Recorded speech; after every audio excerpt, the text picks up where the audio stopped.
Hey friends, so this is another mini-sode in which I am just gonna drop some thoughts in your head and ask you why you want it all. I just want to ask you right now, why do you want everything? Why do you see something that someone does and then you go, oh, I want that now? Why is it that you are working for some company, for years and years and years to climb to the top, and then all of a sudden you see a movie and you go, I want to be an actor now? Or why is it that you have been working so hard on a book and then all of a sudden you listen to a song and you start singing in the car with that same song and you go, oh gosh, I just want to be a musician, but I don't want to write anymore. I want to just procrastinate my book, and I want to procrastinate all these other things. And you try to become everything, and then all of a sudden you have to live to the quote that is honestly the best quote in the world. And I don't know if it's the best quote in the world, but I'll say it's pretty up there. And that is, you can do anything, but you can't do everything. And so, if focus is one of your problem areas, then this episode is for you. I want to invite you, though, for a very awesome opportunity, an experience to have.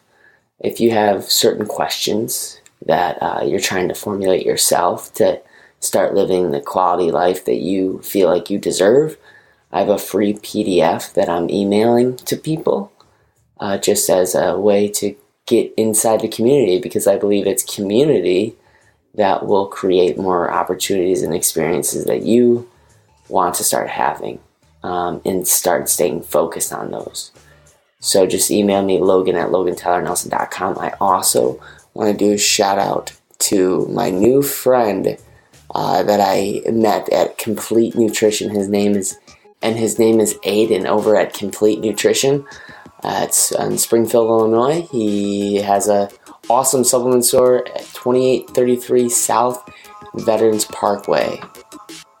So if you are in the area of Springfield, Illinois, definitely check him out.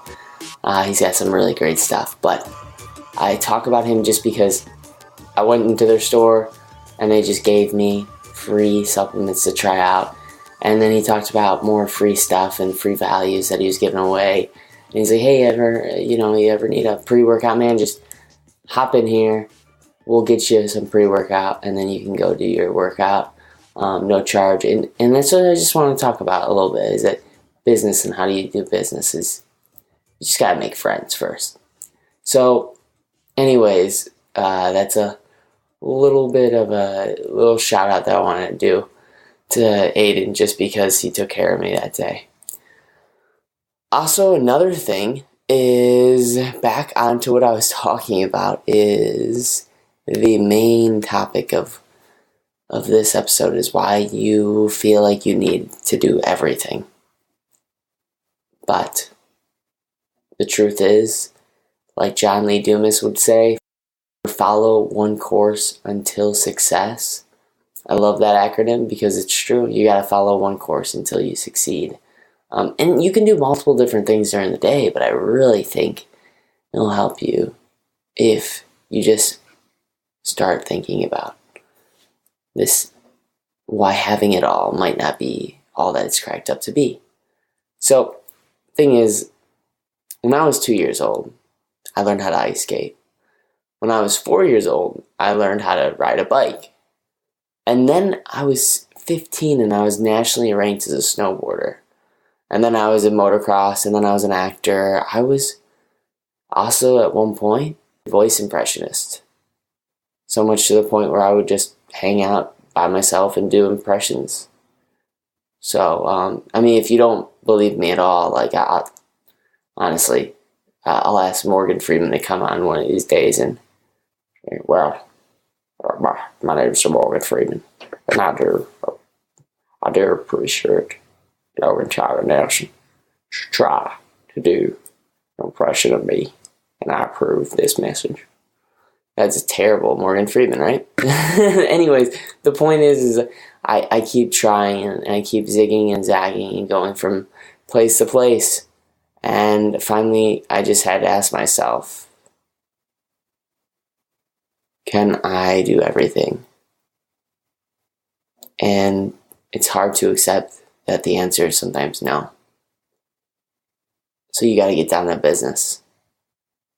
I mean, if you're taking an economics class, one of the first things you learn is the concept called opportunity cost, an idea often illustrated with the quote, "There's no such thing as a free lunch."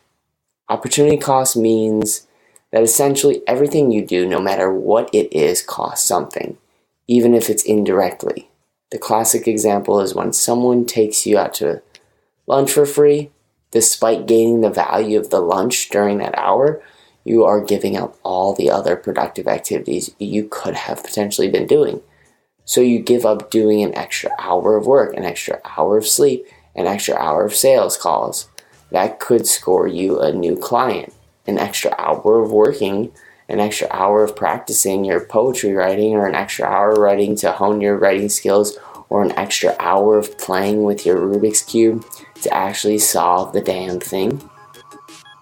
I know, it's a lot, but it's in our culture.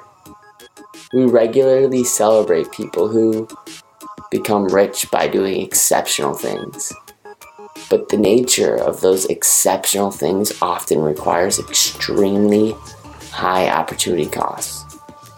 Bill Gates has famously slept in his own car and office for 5 days straight and remained single until his 30s. Steve Jobs was also a deadbeat father to his first daughter. He wore the same black turtleneck because he was afraid of taking an extra minute to wear something different, especially when that minute could have aided him to making a better iPhone. Brad Pitt can't leave his house without being bombarded by flashbulbs and cameras. The man has stated that he's gone through periods of depression due to social isolation caused by his extreme fame.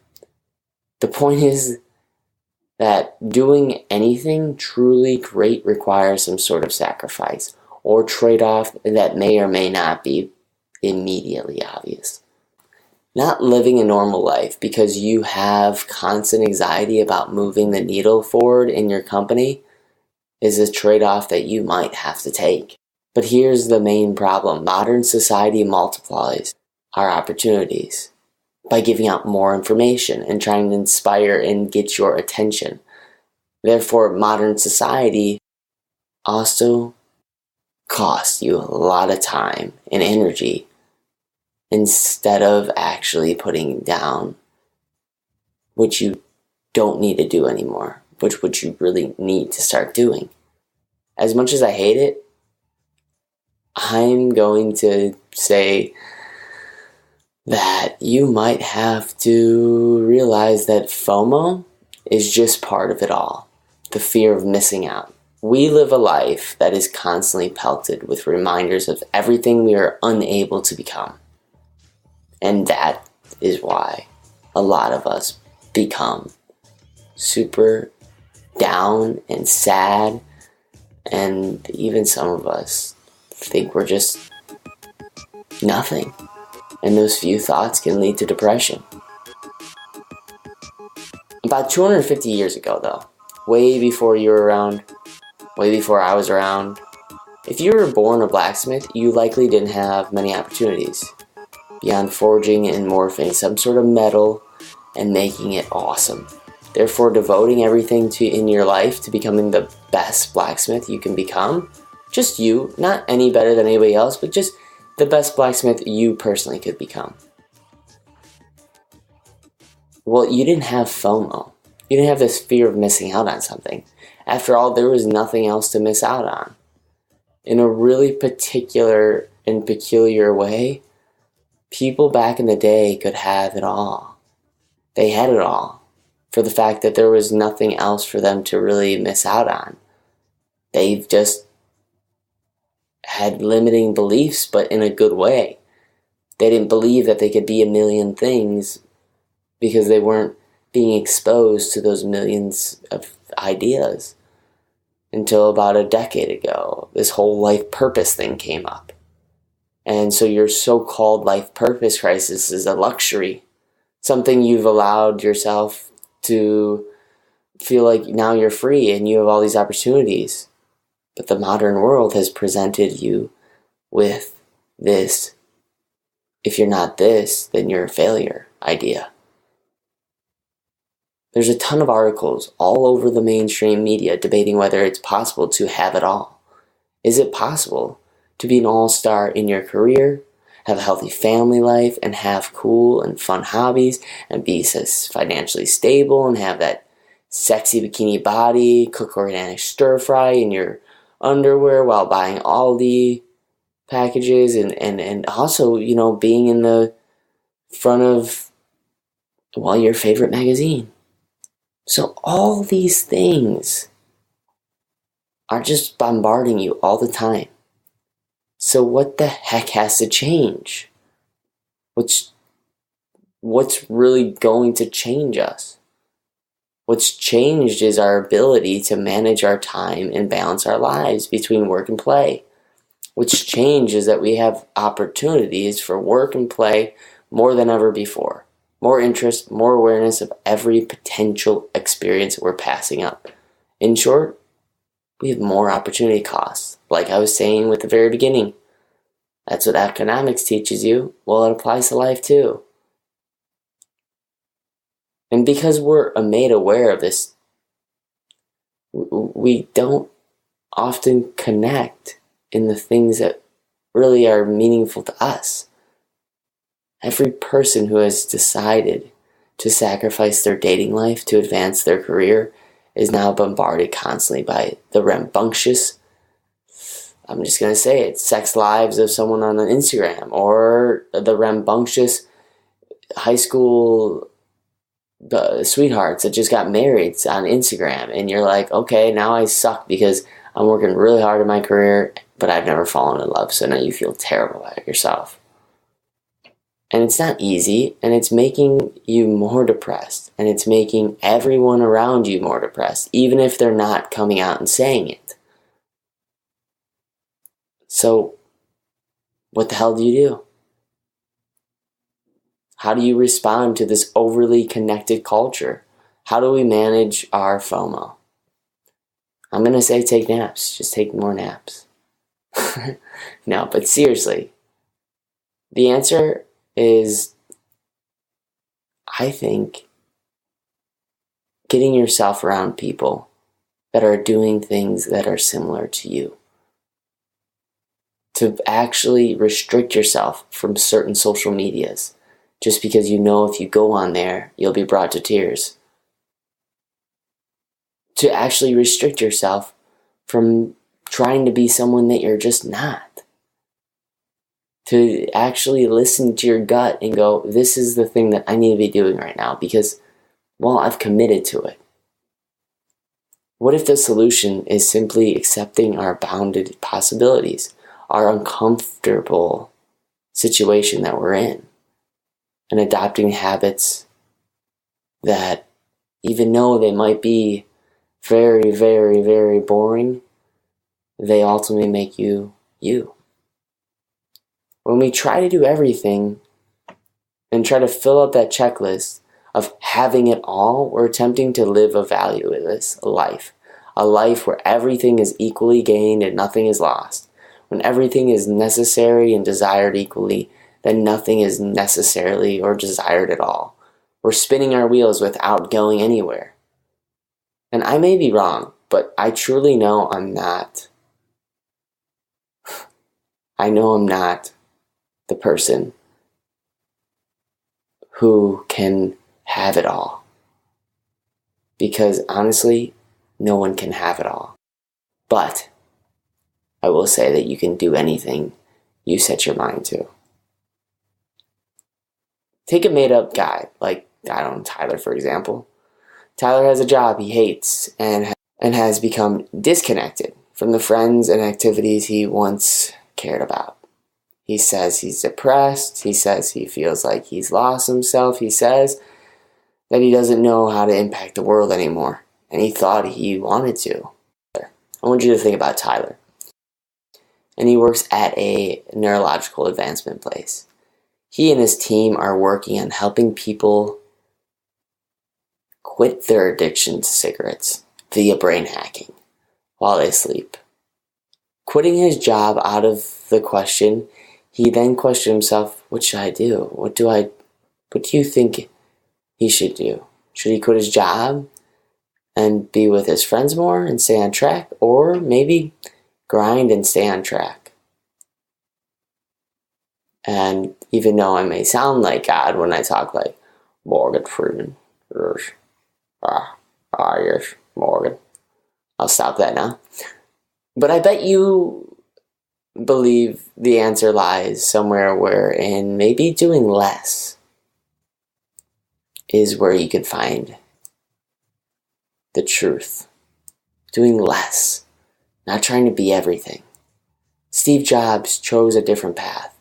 He chose the path of attempting to honestly rehabilitate his relationships at the end of his life. And you know how the story goes. Steve Jobs' net worth was $10.2 billion, and his estate is roughly worth $19 billion.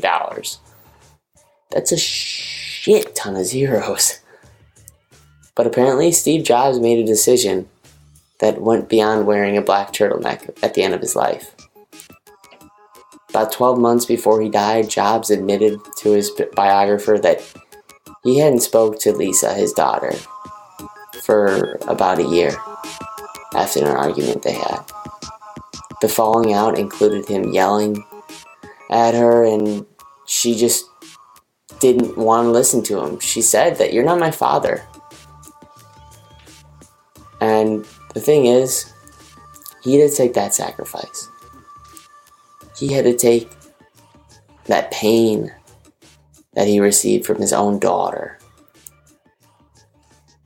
And so it really comes down to that question of, do you really want it all? I really want to beat this into your head, because I think it's a very emotional question and very hard question to answer. Do you really want it all? Look at all the celebrities. They'll tell you right now that money, fame, isn't the thing that they ultimately wanted at the end. All they wanted is to create.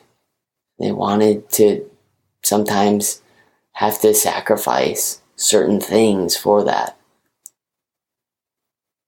So this FOMO, fear of missing out, that you think you have, restrict it. And with all that said, don't ever forget, you matter and you're enough. And please click the subscribe button if you want to listen to every single new episode that rolls out. And that'll give you the ability to do that. And if you found this informative, inspirational, leave a review. And I'd love to read it out on the show. And I'm also in the process of writing a book and telling my story. And I think that the reason why I'm actually getting this done is because of podcasting. So if you've ever had the inkling of a podcast idea for yourself, but you just don't know where to go, I'm helping out just a few people, only a few people, with this process, just because I know how confusing and hard it can get to launch your podcast and actually get started and become an authority in whichever area you are really curious about and start scratching your own itch in. So, I said it before and I'll always say it again and again and again. You matter and you're enough.